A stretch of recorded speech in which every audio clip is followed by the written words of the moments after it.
One horny turbo grandma versus two teenagers. It can only end in catastrophe, as one or the other must meet their end. Momo and Ken pulls up to Turbo Granny's tunnel to finally settle the score, and most importantly, Ken is able to regain his manhood. This episode is full of surprises and wonderful animation as this blossoming relationship grows one step closer to wholesome by beating the crap out of the elderly. This video will cover Don to Don episode 4, Kicking Turbo Granny's Ass. This episode is an action-packed episode of feel-good fun and some laughter. Being young, I remember those days. This episode is just straight up action, so action, here we go. The episode starts off with, you guessed it, flirting. These two young buckaroos just keep flirting right inside into horny Turbo Granny's wiener trapping tunnel as they find themselves into a two-way tunnel. Horny Turbo Granny wants to go both ways as she opens up her mouth to teach the youth a lesson. Ayase throws a bunch of baseball bats into the granny's eyes, but her eyes are a symbol of gobbling up phallic symbols. Okura and Shonen goes to plan B and turns into Granny's super duper downer powers, which ironically turns into a fortunate event for him as Granny has had enough of his wiener and kindly returns Ken's manhood. As horny Turbo Baba is surprised at how Ken is able to utilize the curse's powers, she shall not allow a possession of a little wiener be her undoing as she goes for the kill. With Ayase and Ken's life on the line, it's time to use Granny waifu strategy and challenge the Turbo into a GTA race. Ayase uses that sassy mouth of hers to give Turbo Granny the business. A game of tag, you versus us. We get a 10-minute head start and run! Little did they know is that being a horny beyond the grave grandma doesn't mean she can actually count, so she finds her way to 10 minutes, and just like that, Ken's only friend did the one thing the diddly aliens couldn't do. It took her banana whole! Boy oh boy, what is young Ken with his little wiener going to do without his cursed horny grandma powers? Turbo Granny gives Ken his 10 minutes to make his escape and starts her count. And just when she cheats again and counts to 10 to consume Ken's banana whole, Ken can only think about Momo's emasculating words of being saved by his only friend, and thinks on his toes and lets his wiener succumb to temptation and goes for grandma's titties. Unlike Momo, Ken is a good little boy and held onto his cursed deflecting spiritual clothing that slows down Turbo Granny's powers. However, Turbo Granny has a plan B, and that is to possess Ken. While her titties start to recover from young Ken pouncing on them, Momo gets released from Granny's spells. And what we learned about Momo's powers from the previous episode starts to take shape, and she sees Granny's dark aura and suffocates it. Instead of the curse being inside Ken, he got the whole shebang. Turbo Granny, in all of her horniness, is trapped inside of Ken, and Momo's psychic powers are suppressing her. With the potential loss of a horny dead grandma, the bound spirit wants his horny Turbo Grandma back and comes barging in to take down some naughty teenagers. That was a pretty long intro. You know what, guys? I try to give some review to some of these episodes. It's just one of those episodes where it's just fun dialogue back and forth between Momo and Ken while they're doing some banter. It really is bringing them closer. And while Turbo Grandma's right there, there's always something funny that's going to be said between all three of them and all the hilarious things that they're going to end up doing. Let's be real here. Who would have thought that Ken would just succumb to temptation and actually bite her titties? That takes some guts. Who knows what Turbo Granny's body count is? At least it's still sensitive. So really, this entire episode and the entire intro is just fun action, fun dialogue that's just slowly bringing Ken and Momo closer and closer together, all up into a climactic point. It's just a classic fun shonen episode.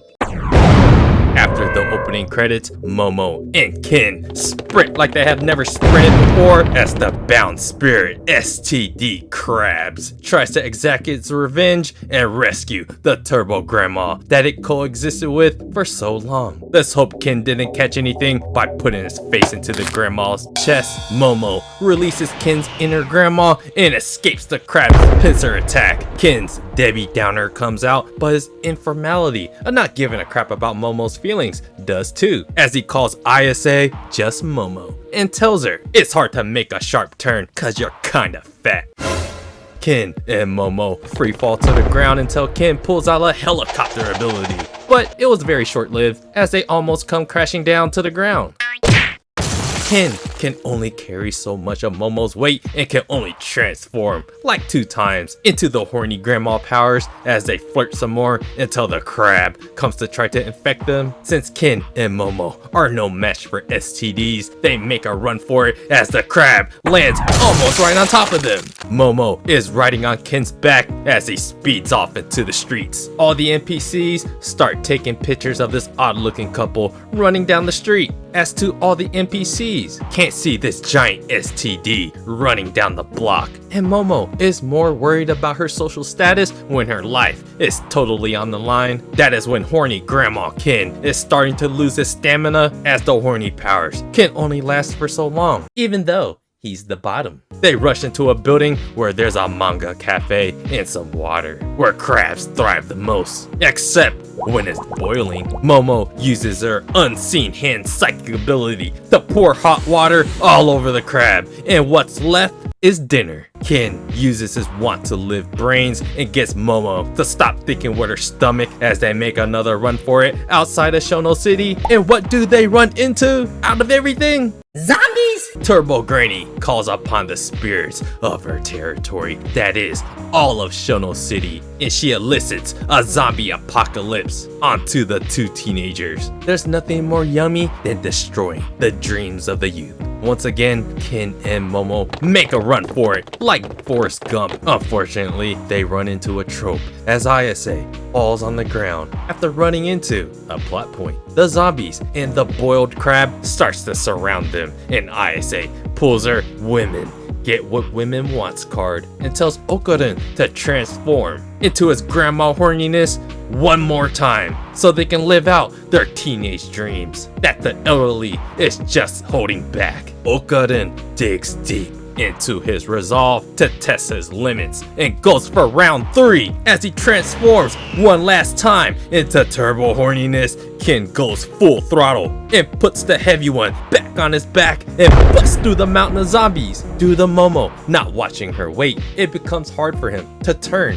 as Momo uses her psychic abilities to try to make a runway to safety. She pulls out her unseen hands once again and they swing like they're Spider-Man until the boiled crab makes a reappearance. Is this a metaphor for an STD to go along with the sex theme? Probably, but ain't no crab going to stop them from being shipped. All the mid and average people unite as this relationship is as wholesome and peak as it gets. Ken and Momo launch themselves into the air to try to get back on track outside of Shono City. Ken suddenly loses his horny grandma powers and they start their free fall once again. While Momo is trying to steer the Ken ship with the horny grandma in her hand, Momo decides to pull out the biggest spirit fingers I have ever seen to float like a balloon to slow motion their impending doom.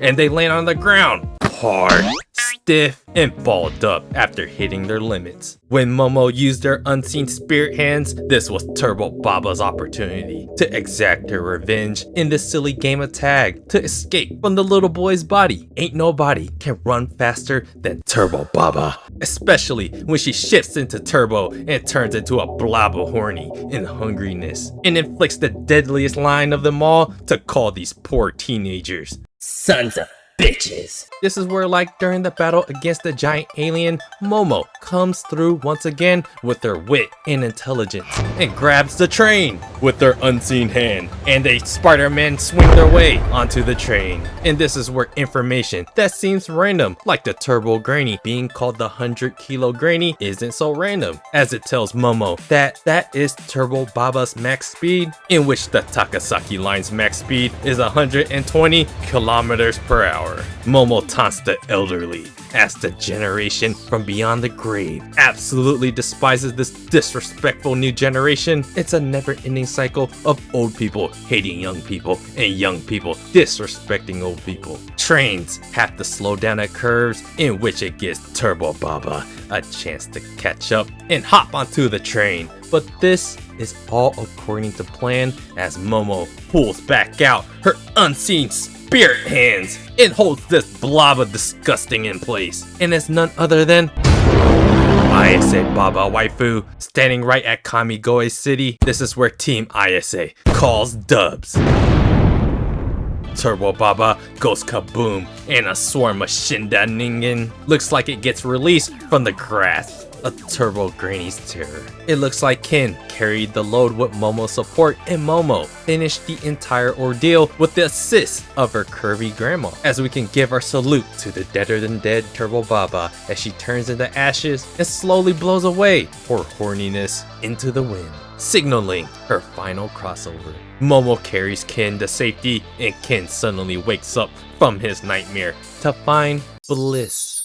Grandma Ayase, Ken, and Momo go back to the tunnel to pray for the poor souls that got Turbo Grannied and crabs. Ayase Baba gives us more backstory to what Turbo Baba was doing, as she always appeared at unfortunate teenage girls' deaths to apparently console their poor souls like a caring grandmother would. She continues to drop some more wisdom about life and death coexisting. Horny grandmas from beyond the grave need a kick in the ass to finally cross over, and the living must be respectful of those that have met their end. It transitions back to the ISA crib as everyone is having a nice boiled crab dinner. And guess who was also invited? It's your boy with his wiener back intact, Ken Takakura. The ISA family are having a squabble between the crabs, which is probably why Grandma ISA is so damn thick, and Momo is growing into her heavies. No one has no tact towards Ken's feelings, as he has no appetite for no damn crabs from all the trauma he just experienced,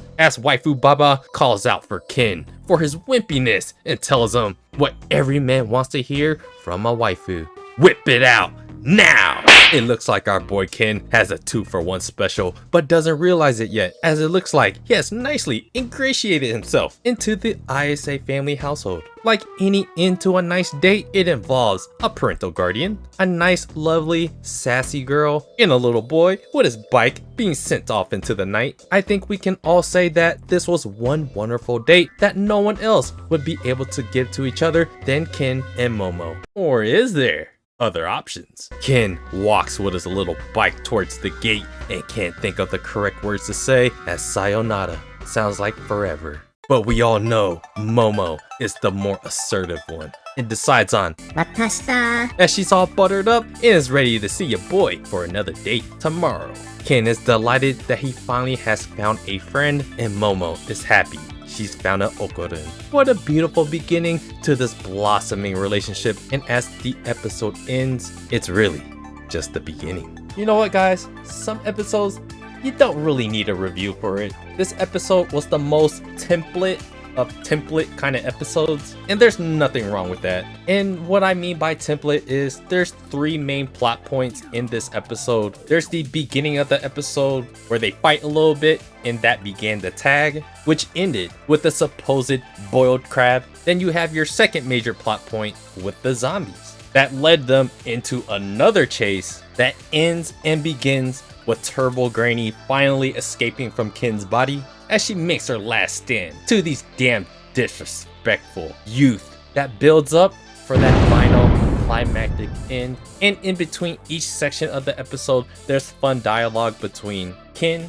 and Momo, which really ends up being flirting because it's gonna bring them together. And of course, you have your antagonist, the Turbo Granny, which is just It's all just hilarious. And with that climactic end, it is our main character, Momo, that gives us that climactic end, and it gives us a little bit of surprise of waifu Baba, Ayase Baba, being there to help them in the end, which at the very end of the episode gives us this wholesome, feel-good beginning of Momo and Ken's relationship. If you really think about it, this was just a really fun date, and the key word is a fun, exciting date, because girls, they want to be entertained, and Ken is the only one that can provide it right now. So this episode, and really the entire story, there are some serious elements in it, but at the end of the day, it's all about just seeing this relationship form while they fight and have fun doing all these wacky things and fighting all these wacky antagonists. That's basically the whole story. It ain't that deep, and I hope you guys had fun. And do me a favor and smash that like button for the elderly. And do me a favor and sub to the channel if you guys haven't already. And check out my blog at otakusen.com. And I appreciate you guys watching. And I'll see you guys on the next video.